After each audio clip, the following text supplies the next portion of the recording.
you gonna do, Yugi? Send me to the Shadow Realm? Shadow Realm? No, Kaiba, I'm sending you to the Bronx!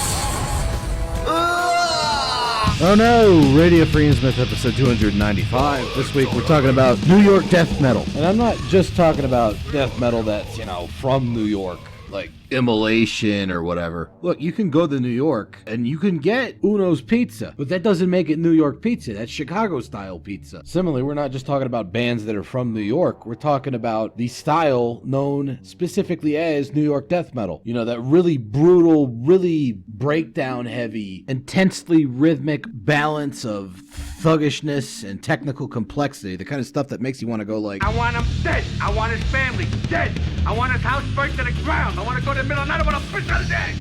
제가 V앱을 너무 안 한다고. Wait, what do you mean Mortal Decay's from New Jersey? New Jersey's got better pizza anyways.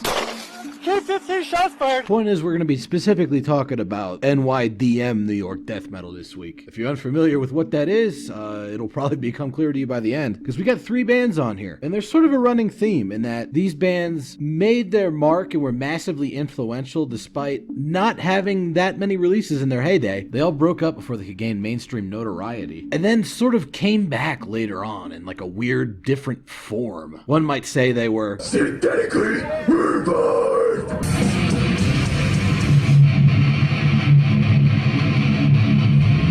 First up is Afterbirth, an incredibly historically important band despite the fact that way back in the 90s, all they put out was the Psychopathic Embryotomy demo and a really rough-sounding rehearsal tape right before that. These guys were a big deal because they were both abnormally brutal-sounding for the time, and they also innovated and perhaps invented, depending on who you ask, the modern conception of what the most brutal of brutal vocals sounds like.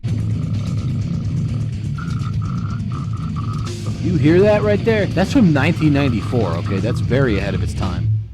And like most good New York death metal bands, these guys have a hefty amount of influence from Suffocation. It's just that the vocals do that.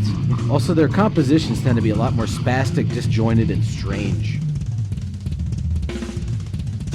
But they do maintain one of the most important aspects of what made Suffocation stand out, and that's their subtle usage of twisted melody, despite the brutality of the compositions. Like, even their breakdowns and really slammy riffs have this subtle hint of a very sinister melody in the background that kind of keeps their compositions from descending into chaos, and indeed lends sort of a nastier atmosphere to everything that might be expected from this kind of music. Indeed, they even work in a lot of very doomy sounding riffs. Like this bit right here with the snapping bass and the hanging open atmospheric doom metal chords. Before it then jumps into something that sounds not like urban NYDM, but almost more like one of the other New York bands like Immolation or even Incantation, who Actually... were originally from New Jersey and later moved to Pennsylvania. No fucking way did you just actually mean. But fret not all you NYDM lovers, because the chugs are still there and still weirdly sinister in atmosphere.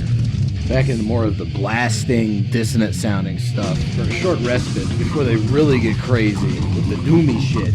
Which in this case almost sounds like something you might hear on a Morpheus Descends album if it wasn't for those absolutely insane vocals, which were the main way this band was influential, even as highs, though I would argue that the instrumental component of this band is just as high quality as the vocals are. And it really is crazy that during the 1993 to 1995 initial period where this band existed, they never got like a full length out or something, because they were hugely influential and they were pretty great. They came back in 2013, and it seemed like they were poised to really have some sort of renaissance before that famous vocalist Matt Duncan took his own life. However, that wasn't the end of the Afterbirth story, because they did manage to secure a second vocalist in 2016, one Will Smith, not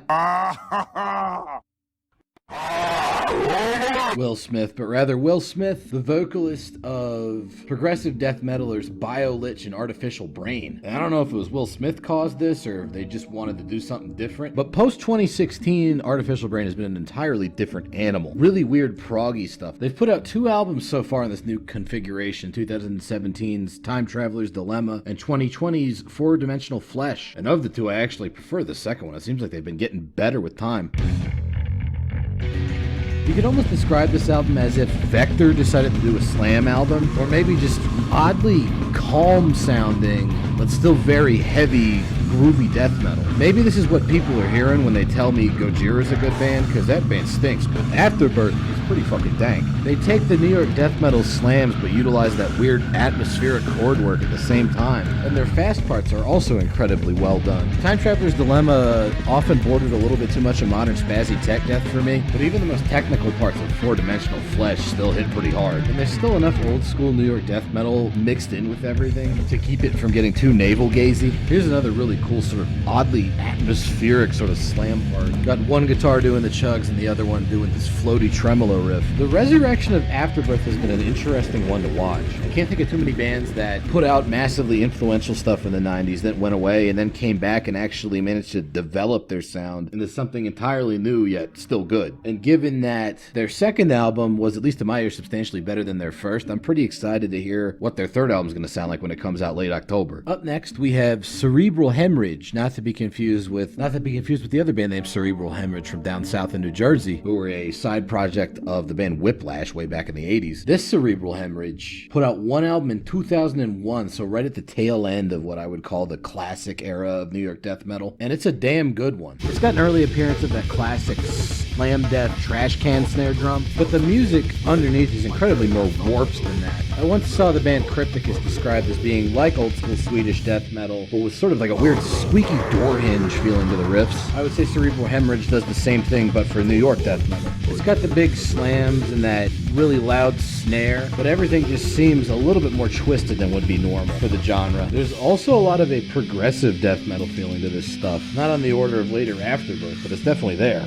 And here's a downright creepy sounding slam. Boom! Haunted house! A lot of that has to do as much with this weird backbeat the drum is using as it does with the guitars. And a nice little variance with that double bass there. I've heard this album described as jazzy, and it's certainly quite rhythmically fluid for death metal. And it's got that same level of suffocation-style brutality you've come to expect from a quality New York death metal band. It's just that it's way weirder this time around. Getting into some prog death territory minus the wankery usually associated with that genre. You do have some occasional ambient synth work poking through in the mix, and that's also very well done, and it lends itself naturally as an introduction for some of this album's doomier riffs, which in addition to the sort of hanging in the air sort of atmospheric chords and chugs, also utilize some almost black metal style arpeggiation and dissonant bar chords mixed in, which makes for a pretty unique combo, but they also know when it's time to blast. And you can tell one of those fast blasty parts is coming. They're definitely building up to it. Got your standard sort of gore polka drum beat going on, or all this New York death metal thuggery on the guitars, before then transitioning in one of those subtly melodic suffocation style riffs, all building up to a full stop followed by a slam. That's what I mean when I say New York death metal is intensely rhythmic. The rhythmic shifts are perhaps the most defining feature of the music. Here's a cool part where you got this guitar playing big heavy chords and the other guitar is filling in the gaps between the notes. There is a little bit of early 2000s spaz death going on. It's generally not too distracting, but what really sets this album apart for me is stuff like this. The purists out there would probably hate it, but I think the cleaner sections like this are actually incredibly well done. Reminds me a little bit of early Oblivion, or maybe even a New York death metal style take on something like Cynic, while still maintaining the genre's requisite rhythmic ferocity. Because those drums are still going fucking bonkers, even if the guitars are a bit lighter in terms of distortion. And back into another more almost black metal sounding section. Stuff was pretty unique for, 2000, 2001. Well, if this album came out today, it'd still be pretty unique. But like with pre-Reformation Afterbirth, these guys didn't have a whole lot of material. They just had like the one album, and then they vanished. But also like Afterbirth, they sort of kept going in a way. Namely in the form of founding guitarist Matt Dorison joining a new band in 2019 called Coronary Thrombosis. Funnily enough, the evolution between these two bands was almost the inverse of what went on with Afterbirth before and after they reunited. Afterbirth got way more proggy. Coronary Thrombosis is a lot more traditional compared to Cerebral Hemorrhage, but still very good. So far, they've only released one 2-song demo back in 2021, also entitled Coronary Thrombosis. What are you doing using your big school words? Just use normal people words and I'll understand what you're talking about. These guys got plenty of classic New York death metal type shit going on. And the vocals even sound a whole lot like old school Afterbirth, which is always a plus. But one major innovation they made to the New York death metal formula is the inclusion of some Floridian death metal influence. For instance, this bit right here very much sounds like something you might hear on a Steve Tucker era Morbid Angel album from the early 2000s. And they managed to sync that up perfectly with the more percussive strain of New York death metal, like the part you're hearing right now. Classic suppo worship shit, before it hits a full stop transition back into the more Floridian sounding stuff. Something about the double track screaming and growling vocals giving me pessimist vibes, which is also always welcome. But you gotta have your New York death metal style breakdowns and groove riffs, like this one right here, again, with some real weird Afterbirth style shit going on. And then watch what happens when they hit the slow part here. You thought they were slamming before. Straight up beatdown style hardcore riff. I know some people hate parts like this. I don't know why, because they're awesome. And there's a world of difference between this and something here in like deathcore or nu metal. I'm not gonna explain it to you. If you can't hear it, you might be in the wrong genre of music, and you should probably go back to listening to Skillet. So, up till now, I've been using the word subtle a lot to describe some of these bands. That's not going to be the case for the final band on our list, because now we're talking about perhaps the most influential of all three old school bands we're covering today, that being Reputilation, who are perhaps the archetypal caveman New York death metal band. These guys are probably just as responsible for inspiring the ultra-ignorant wing of New York death metal as Mortician and Internal Bleeding, and yet they have hardly any recorded material. So what little material we do have from them, we should cherish. Also, they got a whole bunch of Rudy Ray Moore samples for some reason. Dance, motherfucker! Dance, motherfucker! Dance, motherfucker! Dance! Dance! Okay, that's some ultra lo-fi groovehound shit. Sometimes they even drop the guitars out. You just got the drums and the bass. These guys are by far the most rhythmically focused of all New York death metal bands. I've heard a lot of people say that Devourment kind of copied these guys' sound, and there are similarities between the two, but Devourment always kind of had these weird technical spazzy parts thrown in to space out the slams. Reputilation pulls a gutted from Ohio and just says, fuck that. They keep it primitive 100% of the time, even during the blasting sections. It's all based on that crazy rhythmic shit. For instance, this weird little snare roll thing he's doing, kind of inserting itself between the guitars, very unique. And yeah, they blast, but it doesn't last for very long before the fucking chugs come back. Not those kind of chugs. Anyways, here's the suffocation part. Classic stuff, right channel guitar lead in, drum rolls all over the place before that second guitar comes in, and shit just gets real fucking heavy. Even their more technically complex riffs like this one have this sense of brutishness to them. Also, the slam we're building up to here is fucking nuts. That's a proper slam death metal riff. Every maggot stomp band wishes they were that good. If you want to get into Reputilation, perhaps the easiest way to hear their material is the self-titled 2001 compilation put out by Burning Dogma Records, which admittedly does have a pretty fucking dank cover with a severed head and this crazy looking armored monster man on it. If you see that motherfucker get summoned in Yu-Gi-Oh!, you know you're gonna lose. And it does have basically all of Reputilation's studio recorded material. However, they did pull one major boner, a little bit of a whoopsie doodle on this here compilation, and that was the inclusion of the tracks from their split 7-inch with fellow New Yorkers Disfigured. Now, obviously, you got to include those two tracks because the Disfigured split is probably the best thing Reputilation ever did. But for some reason, whatever rip they used of that vinyl for the CD sounds like fucking ass. So I would highly recommend tracking down at least a decent high quality recording of the original Disfigured Reputilation split to hear those songs. Another frustrating thing about that split, so it's got two songs from both bands, and on Reputilation's side, the second song says Decimation. The first song just says intro, and you would think, oh, that's probably just the Rudy Ray Moore sample. Here's the thing, it's not. Like, there's the wacky part, and then it just goes right into a song that apparently is either just named intro or is untitled. And the most frustrating thing is this is probably the best Reputilation song, and I don't even know what it's fucking called. Oh, shit. You no business born insecure junkyard motherfucker!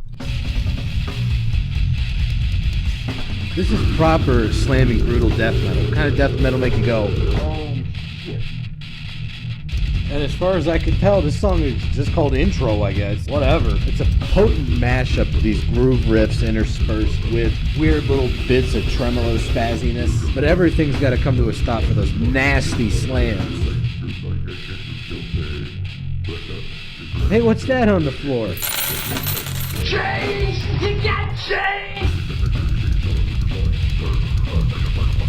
That's got to be some of the weirdest, hardest slam death, breakbeat drumming I've heard since fucking Vomit Remnants. Reputilation is pretty much essential if you like the really ignorant sounding side of New York death metal, or if you just want something that has a hefty dose of groove to it. Not too many people did this style better than they did, and they only got like that handful of songs. However, much like Cerebral Hemorrhage and Afterbirth, there was sort of a weird continuation of their sound after they broke up, in the form of a band called okay, look, you gotta promise not to make fun of me when I tell you what the name of the band is, okay? 약간 잡다한 것들이 다 들어가 있어요. 어디에 넣기도 애매한. Alright, so after Reputilation broke up, the two guitarists started a new band called 420. 정적이어가지고.